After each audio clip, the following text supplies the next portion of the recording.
जान देने तक वफादार रहे, मैं तुझे जिंदगी का ताज दूंगा। हलीम लोग, उन पर चाहे जितने मर्जी दुख आए, मुसीबतें आए, लोग उन्हें कुचलते रहे, लोग उन्हें दुख देते रहे, तमाम हालातों के अंदर वो लोग आजिज और हलीम हो, वो जमीन के वारिस होंगे। इस जमीन पर वही सरफराज होंगे जो आजिज और हलीम होंगे। यीशु मसीह पर जुल्म ढाए गए, यीशु मसीह को कोड़े मारे गए, यीशु मसीह के हाथ और पांव में कील ठोके गए, यीशु मसीह को सलीब पर चढ़ा दिया गया और यीशु मसीह ने कहा, ऐ बाप इनके गुनाह मुआफ कर दे।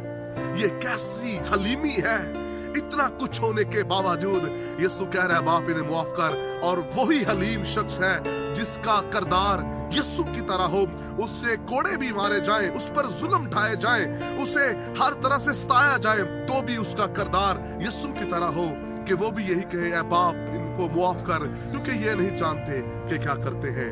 God bless you.